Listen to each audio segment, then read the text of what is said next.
Demons, hellhounds, chase ghosts, come sleep, watch out, demons are coming, run, sleep, hide, spirits, ghosts, hide, demons, hellhounds, ghosts, demons are coming. Welcome home, my little hellhounds. Tonight we have 3 scary stories to sink our hellish teeth into. If you have any scary stories you want narrated on the channel, then submit them to Reddit r/homeofscares. Also, if you like this content, then don't forget to subscribe. And if you'd be so kind and click that like button and the bell icon so you get notified every time I upload. Now, let's get right into it.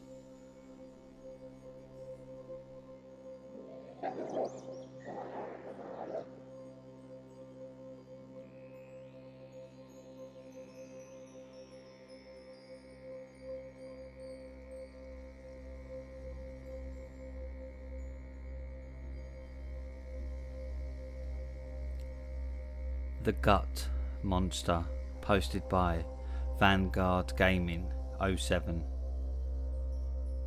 Okay, to start off this story I should give some backstory.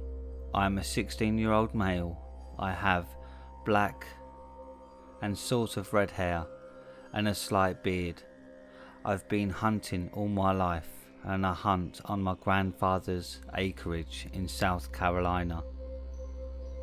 One crisp November afternoon I was hunting, just like I always did. It had rained all day and it was still cloudy, but a thick mist spread over the field that used to be full with delicious watermelon, to which time had withered into little more than a field. I had my dog sitting at the bottom of the deer stand, waiting and watching. He was a good dog. His name was Bo. He was about 14 years old and he was a Labrador and had many years of experience under his belt, as did I. Just then, a 8-point buck came out of the left of the field and right in the middle of the field. I picked up the scope and sighted in on the deer. Deep breath in, slow breath out. Gently squeezed the trigger. I repeated this mantra as I practiced the steps like it was a rhythm. I squeezed, and then the quiet November bliss was all simultaneously ruined with a piercing noise. I got out of the stand and took my dog and walked over to the deer. There was a gaping wound in the deer's eye, and a maroon liquid oozed out. I had done it.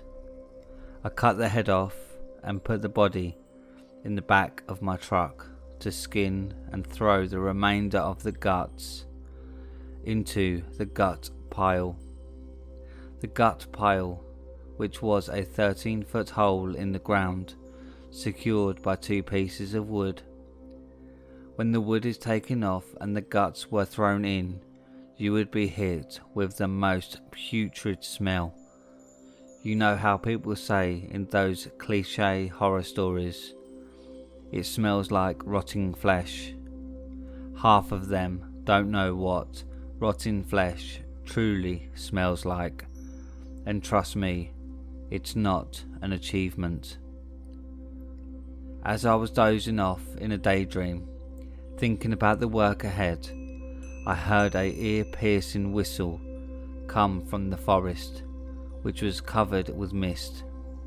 Immediately, Bo started barking his head off, and then broke off his leash and ran into the woods.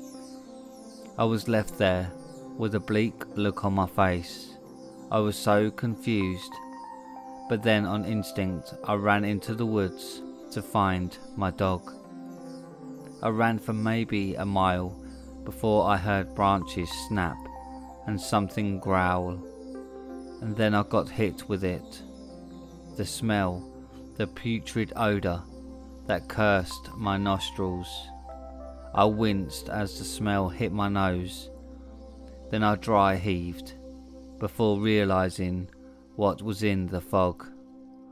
My dog of 14 years, Bo, was strung up in a tree with his guts hanging out and top left leg missing.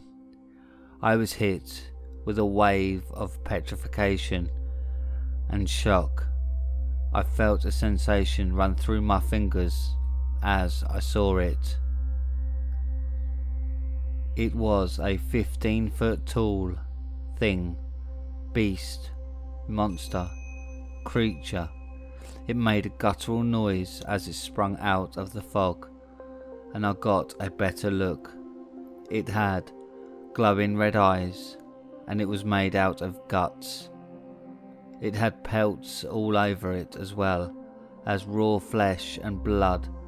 It had antlers sticking out in a crude fashion, and it made me scared for my life.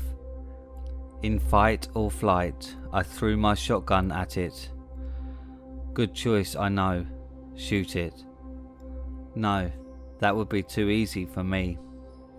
I had realised what I did and pinched myself, but the thing absorbed the shotgun and put it in its finger.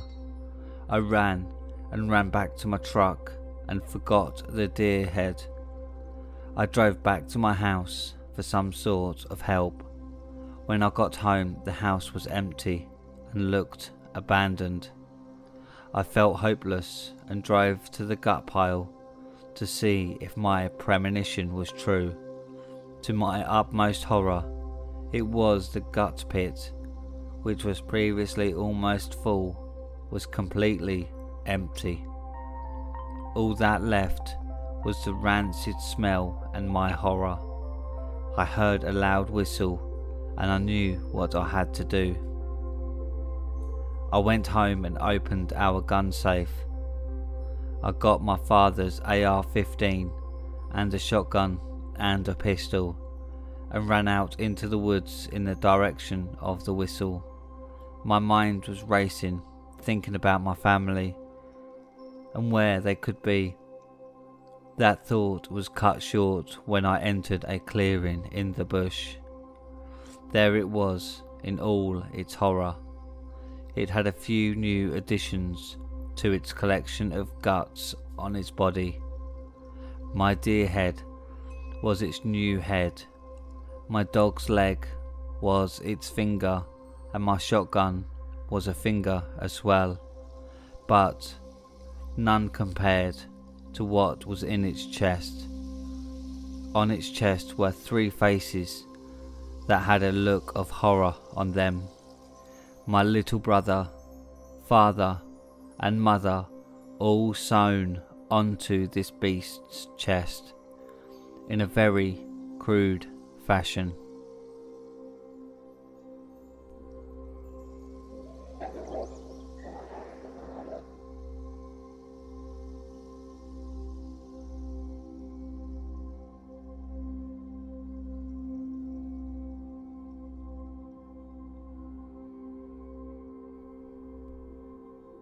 Please be careful when someone offers you a movie role. Posted by MTP6921. With strike 3 at the plate, I knew this was my last opportunity in a single baseball game with the Modesto Nuts in California. Just 3 years ago, I was the 9th overall draft pick coming out of college, selected by the Seattle Mariners. I was on the front page of all the Pennsylvania local newspapers who were touting me as the next big home run hitter. However, I couldn't overcome the surgery on my right elbow, and being 1 for 40 at my last at bats, I couldn't even look at my manager as I shamefully walked back to the dugout. The only reason why the team had kept me on the roster was because of the amount of money they paid me, with being the 9th overall draft pick. But being that I can't even get a hit from a single pitch, the franchise has determined that I'm not worth it and I'm finished. The manager approached me on the bench and said, "Sorry, Ted. I'm putting in Pedro for you in centre field, and oh, by the way, please see me after the game." I knew what the manager meant by saying, "See me after the game." It didn't take a genius to figure out that he was going to tell me to hurry up and get out of here because I've been a big disappointment who wasted the franchise a good amount of money. The worst part was that I had blown through all of my money, so much so that I actually owed money in credit card debt. I am a 25-year-old with a liberal arts degree and no work experience other than being a horrible baseball player. With the final out called, my team actually won the game. I really don't want to get up from the bench and go to the locker room, for I know this will be the last time I'll be putting on a baseball uniform. With the stadium nearly empty and the last time an 8-year will ask me for an autograph, I go to the locker room and meet with the manager. I go into his office and he mouths off some words that he has told 100 other guys that basically means that I'm worthless, but he says it in a nice way. The other players leave the locker room and hardly even give me any encouragement because of the money that I was given when I was drafted in comparison to them. I was the last person to leave the locker room and I didn't even bother to take my baseball equipment with me. I just left my bats and glove by one of the South American 19-year-old kid's locker in case he wanted them. I proceeded to walk out of the stadium with my head down. I really had no idea what I was going to do with my life. My rent was paid only for the next couple of weeks, but I couldn't even pay the next month's rent. As I put my head up, I see a shorter, middle-aged man standing by my car. Typically, I would be more apprehensive, but at this point, I really just don't give a damn. If he's a pervert, that's fine, but he's going to have to pay me. I quickly slapped myself in the face for even thinking something like that. As I get close to my car, I hear the man say, "Ted, tough outing out there today." "Yeah, what can you do?" I respond. "I hear you, Ted. It seems like life doesn't always work out the way we want it to sometimes," the man responded. "What can I do for you?" I asked this peculiar man, who I have a tough time reading. He comes across as being disciplined and not someone you'd want to mess around with at a bar or anywhere else. Not really like a biker, but more like a real athletic, militant type. "My name is Ken and I'm with the AJ Grimley Inc. casting agency. I came out here today to follow up on the role you had applied for a couple of weeks back," the man responded. "Oh, really? Wow, that's fantastic." My mind had completely forgotten about when I did a cold call audition for an upcoming low-budget movie, knowing that my baseball days were floundering. The movie was going to be filmed in Jordan, but based out of Baghdad, and I was one of the 4 special ops that had to kill the real Saddam. to stop a nuclear war. Because I had stumbled through all of my lines and basically made a fool of myself during the audition, I really didn't expect to hear back from the studio. Mr. Omar Ahmad, the director, really liked your audition and wanted me to work with you and 3 other actors to help prepare for your roles. Is this something that you would be interested in? Ken asked me. Yes, of course. Wow. I'm just completely stunned. When do we begin? I responded. I'll pick you and the other actors up tomorrow and we'll camp out on the outskirts of Death Valley for a couple of weeks. Is this something you can commit to? Ken asked me. Yeah, sure, whatever it takes, I responded. I gave Ken my address and he told me he would pick me up at around 5 a.m. the next morning. I was absolutely amazed that this opportunity had presented itself because I really thought I was going to be homeless in about 2 weeks from now. When I got back to my apartment, I realized that there was nothing inside of it that I really needed. So I quickly packed up a few of my clothing items and drank the remaining beer I had in the refrigerator until I passed out. I was awoken the next morning by loud banging on the door, and I said, "Oh crap," when I saw that it was 5 a.m. and that I had overslept. "Sorry, Ken, please give me 2 minutes, I'll be right out." "Okay, I'll be out in the van, please hurry, because the rest of the guys are waiting for you," Ken said. I quickly threw my clothes on and brushed my teeth and ran out to the van. I got to the van and Ken said, "Ted, this is Stan, Harry and Liam, and for the next 2 weeks my job is going to teach you guys to be able to think and act like real soldiers, so that way when the cameras are rolling, the audience will think you guys are hardened Marine veterans. All of you guys are in athletic shape, which is great. So I'm going to teach you about weaponry and different military tactics," Ken exclaimed.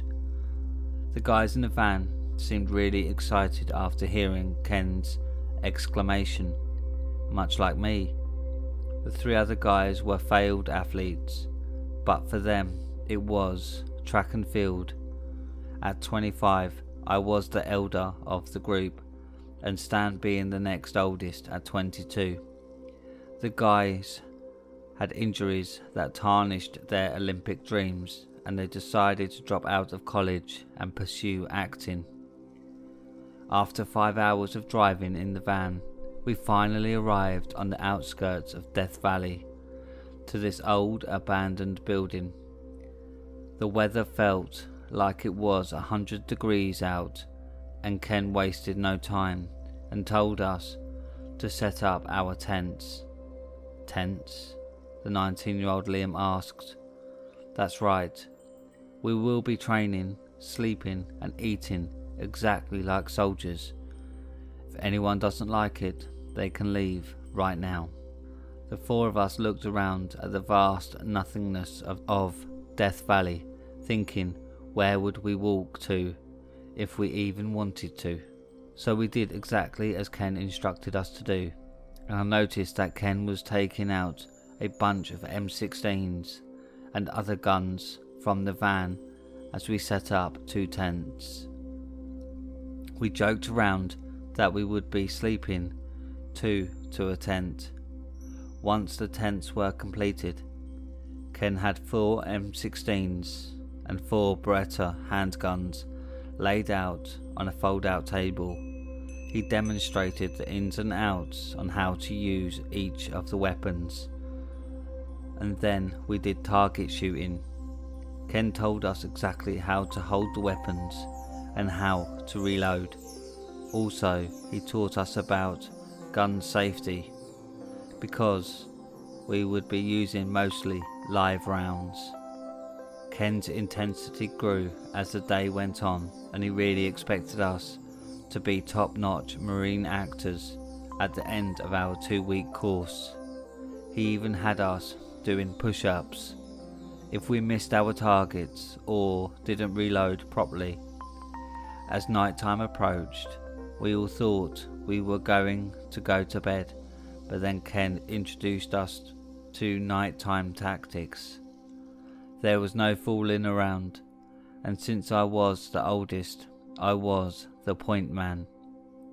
At midnight, we were finally able to go to our tents, and as we expected, we slept 2 to a tent, but we were so exhausted that we didn't care that much. Ken woke us all up at 5 AM, and we all had Hollywood dreams in our eyes that we were willing to do whatever it took and followed whatever Ken told us to do. Ken had us use the abandoned building as a training module. He told us that once we start filming, that we will use almost an identical building, so we needed to get all of our tactics down now. He even had dummies set up and had us shoot at them with real ammo. I really felt like I was on the front lines of a war zone, and at any time if any one of us messed up, then Ken really got in our faces and yelled and screamed at us. I've been used to getting yelled at by my coaches, but Ken took it 10 steps further than anything I had ever experienced. Everything just had to be perfect. He would quote actual movies like Platoon and say that those movies would have been crap if the audience thought we were just a bunch of failed athletes and not actual soldiers. After 2 weeks of functioning on 4 to 5 hours of sleep a night, me and the 3 other guys all felt completely worn out. But I really felt like a battle-hardened soldier at this point. Ken told us that we were leaving tomorrow for the country of Jordan to start the shooting of the movie, where we all started high-fiving each other. I knew nothing about Jordan, other really rich country and an ally of the University States. The next day we headed towards the Los Angeles International Airport. We were all joking in the van about our failed athletic dreams, and we were practicing our acting skills. After arriving at the airport, we took a 20-hour flight to Amman, Jordan. At Amman Airport, Ken introduced us to a couple of the Jordanian locals who would take us to our filming location to meet up with Omar, the director of the movie. We boarded a bus and headed to our location in a remote part of Jordan. The 4 of us actors were so exhausted from the flight and the 2 weeks of preparation from Ken that we all passed out. Eventually, we were hastily awoken by Ken in some unknown city in the pitch black. We were pleasantly surprised when we met the Jordanian director for the first time, Omar Ahmed. Ken had exclaimed to us that he was an oil tycoon who had more money than he knew what to do with. Okay guys, the director had everything set up.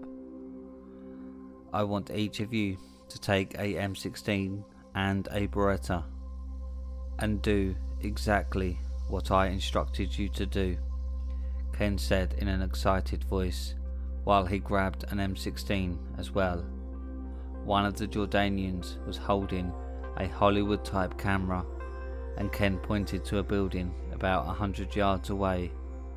The director had separated Liam, Harry, Stan and I, and told us individually what our roles would be in this scene.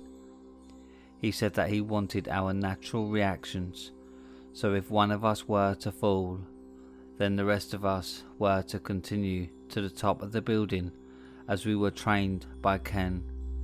and the actors who will be shot were told to fall by the director.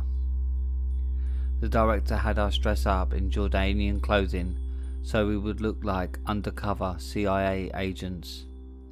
Ken went out in front of the cameraman, stayed by the bus and filmed. The director told us there were cameras placed throughout the inside of the building.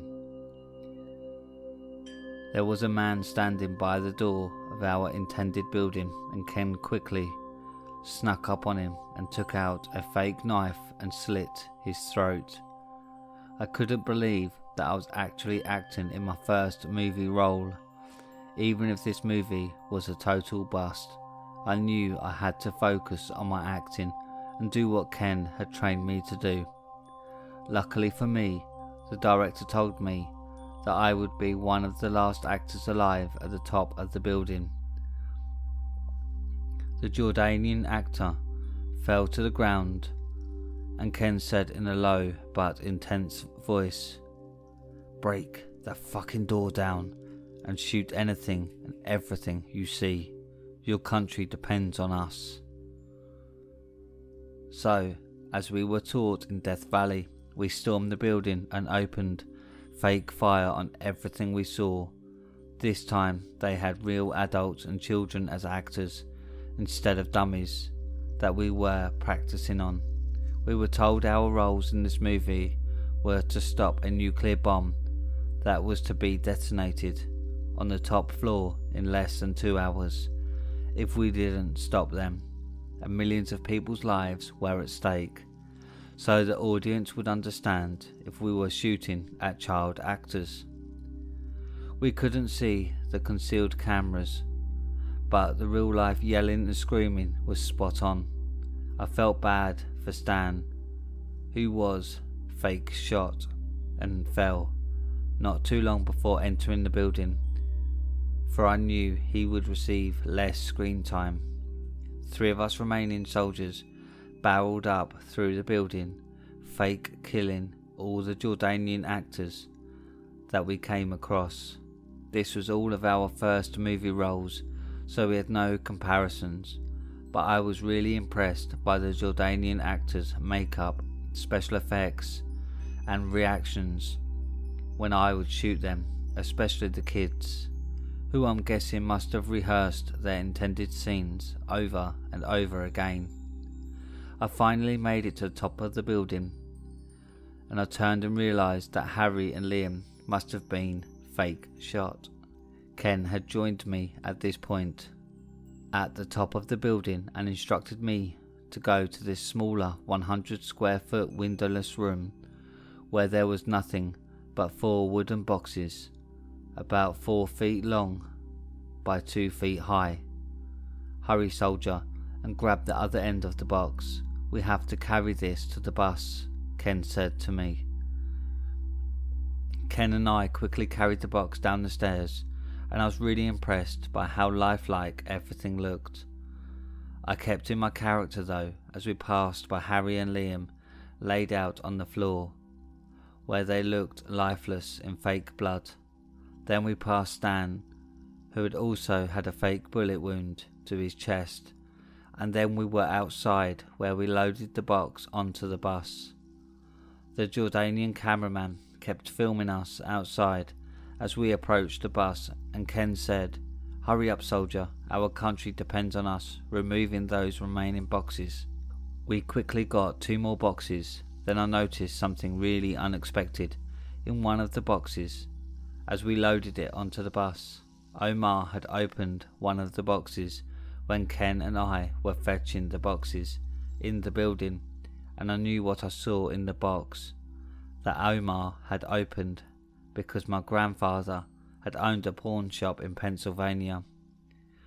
What was in these boxes was gold, and I've seen so much of it since I was a toddler that I knew there was no denying that real gold was in those boxes. Millions and millions of dollars worth of real gold. I didn't know the full plot of this movie, so I really didn't want to think the worst. As Ken and I fetched the last box, I started to notice that Stan and the other two guys hadn't moved an inch, and we didn't practice at all faking that we were dead in Death Valley. As Ken and I grabbed the last box, I started to get a sneaky premonition that perhaps I was dealing with a real life situation here. I looked at Ken and I started to see a heartless mercenary. I was just so blinded by the dreams of Hollywood, especially after getting cut from baseball. As we walked down the stairs this time, reality really started to sink in after I started to see the mutilated corpses of an adult here and a child over there. I saw Liam's eyes wide open and thought how stupid and complicit I could be in all of this mayhem. The director didn't give each of us special instructions. He pulled us aside just to make us think this was all just a movie set where us actors might be fake shot along the way. Basically, we were all told that we would make it to the top of the building by the director, but that other actors may not.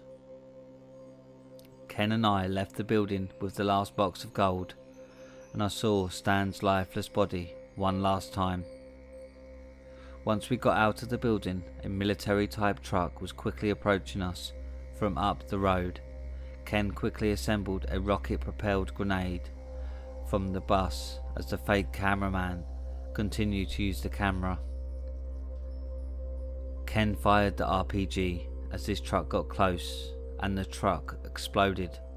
We all got on the bus and the cameraman drove away. "Great acting, kid," Ken said to me. I really wanted to throw up because I knew we massacred pretty close to 50 men, women and children, not including the 3 young American men. "Don't worry about the 3 other guys because another bus will take them back to the airport," Ken said.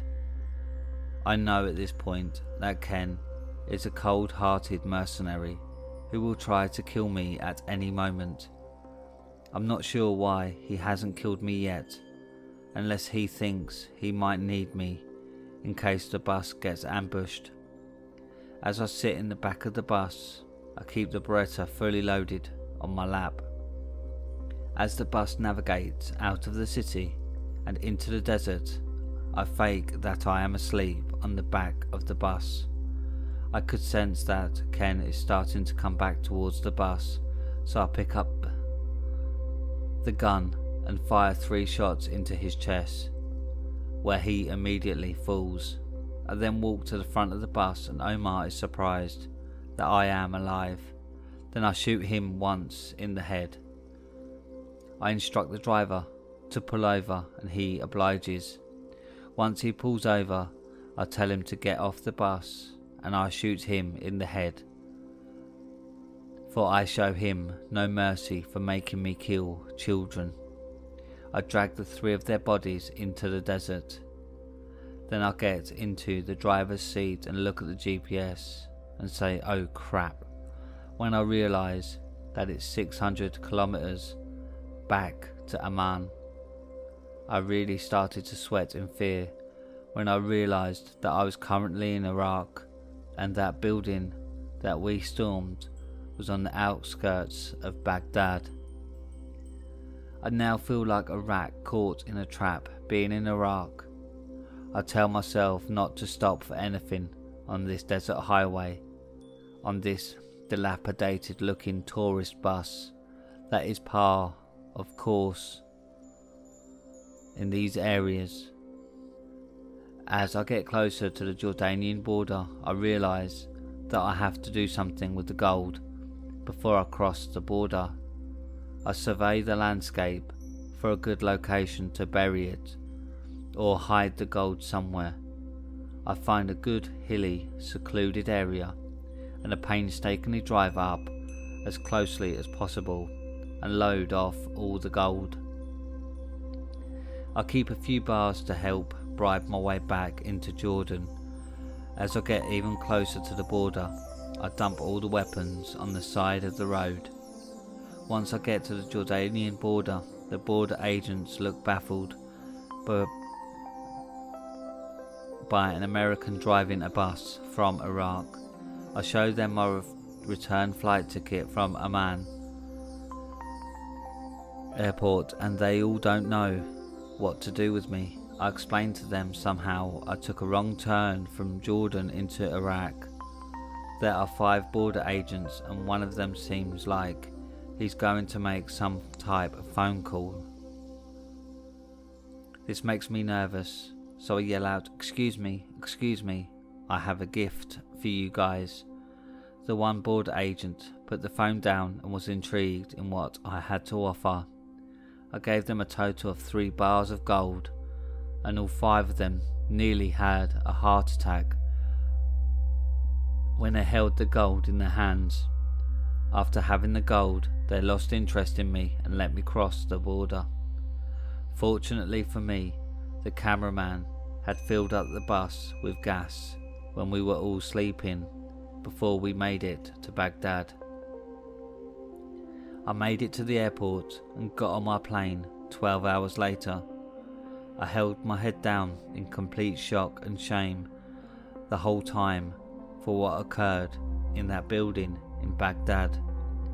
I felt so naive and stupid for taking part in such a horrific killing spree. When I got back to Los Angeles, I called my parents, who helped me get back to Pennsylvania. Right now, my dad and I are trying to figure out how to get back to Iraq to recover the gold. I would love to construct a memorial to Harry, Stan and Liam to at least give their families some type of closure, because if I didn't tell their parents anonymously that they were killed, then they would have never known what had happened to their sons.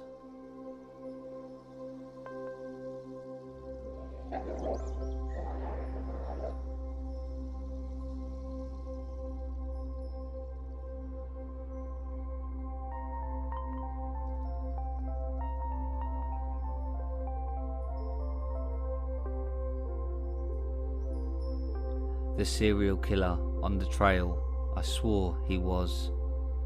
Posted by MTP6921.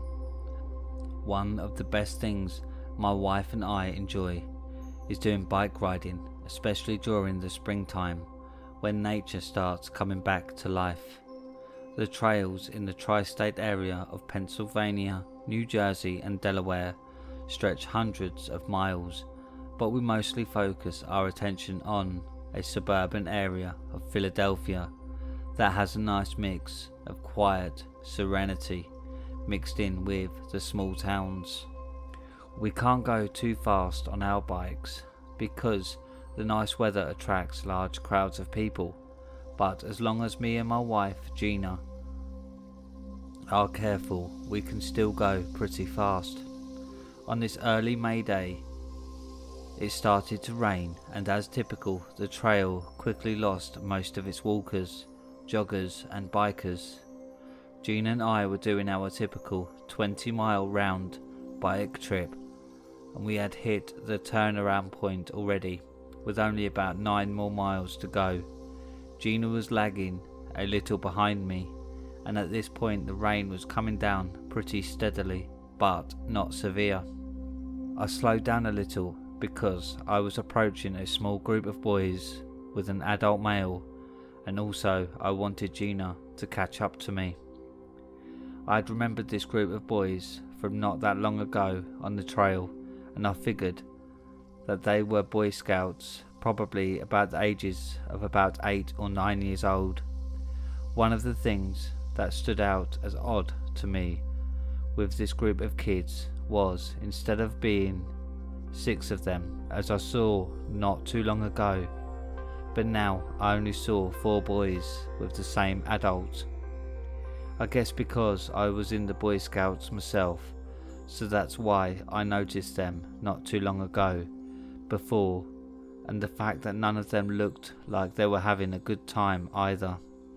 About an hour earlier, The boys reminded me of the captured American soldiers during World War II who were forced to march and build railroads by the Japanese army. I was fairly certain that Gina had saw them earlier as well, so I waited until she caught up to me. And when she did, I said to her, "Weren't there 6 of those boys when we saw them not too long ago?" "What boys?" "The ones that just passed us." Gina replied, "Yeah, I could have sworn there was 6 of them before. Where did those 2 other boys go? And why do they look so absolutely miserable?" I asked. "I really don't know, but I just want to get out of this rain," Gina replied. "Those kids are so young and something doesn't seem right," I said. "What do you mean, Ted?" Gina asked. "The guy who's with the kids just seemed off. He didn't seem like a father or a Boy Scout instructor. It kind of seemed like he was straight out of the Hills of Eyes or something." I said. "Really, I didn't pay that close attention to him," Gina replied. "There's definitely some type of schizophrenia or something going on with him. He had a really odd grin on his face, like he was about to do something sinister to those remaining 4 boys. I could tell those kids were scared, and there was absolutely no fun happening on their walk," I said. "Well, what should we do?" Gina asked. "Why don't you follow behind them from a distance and I'll go and get the car and I'll meet you at the 10-mile point," I replied. "Okay, that's fine, but hurry up, because I don't want to be waiting in the rain," Gina replied. So I threw caution to the wind, knowing the trail was empty, and on the wet trail I went as quickly as possible to get back to the car. Eventually I got to the car and I repeated, trying to call Gina's cell phone, which went straight to voicemail, so I hurried over with the car at the agreed upon meet up at destination. I pulled into the meet up point where I thought I would see Gina, but there was only one other van and no signs of Gina or her bike. There's really no other place that she could have went, so I'm not sure what to do other than wait here in my car for a few minutes for Gina to hopefully appear. After a few minutes and still no signs of Gina, so now I'm starting to get really worried. What the hell? I say out loud as I see that strange looking man emerge from the woods, but this time he only has 1 boy with him. The man and the boy head towards the large 11-person van where all the windows are tinted. "I'm not going. Get away from me," the boy continually yells out at the same dishevelled man as they both emerge from the woods. The man walks behind the boy, almost giving him no other option than to go towards the van. I started to panic, because I don't know if that guy did something to Gina in the woods, and I still don't know where the rest of those boys went. I frantically run out of my car and head for the woods and yell out, "Gina! Gina! Gina!" over and over again. I don't hear any type of response, and now I see the van's red parking lights start to come on as it attempts to pull out. Knowing that guy had something to do with Gina's disappearance, I run back as quickly as possible towards my car. The van has pulled out at this point, and I can see what direction it is heading from a distance. I quickly get into my car and I put the pedal to the floor to my Ford Exhibition. Fortunately, I was able to catch up to the van, but I can't see anything inside the van because of the tinted windows. At this point, my adrenaline is pumping throughout my body, where all 5 foot 10 inches of me wants to attack the van like a marauding pirate. For now, I know that if I lose this van, then Gina might be gone forever. So I honk on the horn repeatedly and get as close behind the van as possible. I could tell by him repeatedly jamming on the brakes that he knows I'm following him, but he won't stop driving. This area is still a bit rural, but I know it's going to get more urban soon, where he could lose me in the traffic lights. We are both going about 40 miles an hour and he just won't stop, so I'm certain he's hiding something. I know Gina is tied up in that van. There have been so many warnings put out lately on Facebook to be wary about shady characters on the trail, but stupid me told her to follow him and those boys. Why didn't I follow this psychopath and have Gina get the car? Because I'm a coward, that's why. The same reason I was too scared to play football as a kid, because I was always too afraid that I would get hurt. But now I have to fix what I have done, and I can't make any excuses. With my adrenaline running through the roof of my car, I continually beep on the horn and sign. He won't stop with me riding right up on his ass. So now I'll speed up and start tapping his bumper. I'll do this over and over, where I tap his bumper and both of our vehicles get jolted. Pull over, you motherfucker. God damn it, pull over, I yell out as I continually honk the horn. I know he is going to be coming up to traffic lights in 2 minutes, so the first opportunity I see where he has to stop, I'm going to get out of my car and make a mad dash towards his driver's side door. I see the red traffic light as I started to tense up. As his van starts to slow down, my muscles start to contract as I get tensed up. As I open my door, I hurl myself out and say oh crap as I see his van start to drive away with the lights turning green. I quickly get back in my exhibition and get right back on his bumper.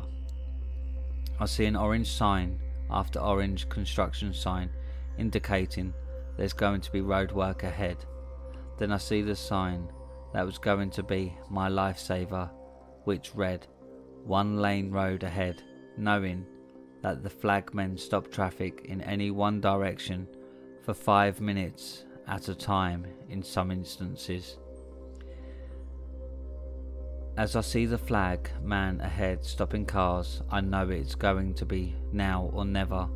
As my car stops, I picture myself hitting the beaches of Normandy on D-Day with that serial killer in the driver's seat, being the Nazi who's continually firing off machine gun shells. But I still have to storm his car just as the troops storm the beach. This time I swing open my door and get out as quickly as possible. My 35-year-old angry self is nothing more than a ball of testosterone, about ready to meet my enemy head on. As I get close to his van, he opens his driver's side door, and without hesitation, I grab him by his shirt from the car and throw him to the ground. Then, with years of built-up anger and regret, I continually punch and kick him wherever I can land an open shot. Eventually, the other bystanders got the attention of the construction workers, where they separated me from the deranged man, and then they pinned me to the ground. As I was pinned, I pleaded with them, please check the van for Gina and those kids. The police came and took me down the station and got a full report from me. I was anxiously awaiting to hear what happened to Gina as a detective came into the interview room. Ted, I have good news and bad news. What do you want to hear first? The detective asked me. The good news. Please tell me that Gina is okay. She is, Ted, as well as 6 of the other boys. That's the good news. So what's the bad news? I asked. That man in the van was a Boy Scout leader on a failed rainy day outing, where he was the stepfather of the boy in the van that witnessed you terrorize him while attempting to drive home. Then ultimately he also witnessed you beat up his stepfather, the detective said. So where did Gina go? I asked. She saw the other parents pick up their kids, and when she didn't have any cell phone reception to tell you, she decided to move to a different location to try to get a better reception. She also talked to the gentleman you assaulted, who told your wife that the 2 other boys were picked up earlier on the trail by their parents. Then the detective took me away in handcuffs, where I was put into jail until my bail will be set.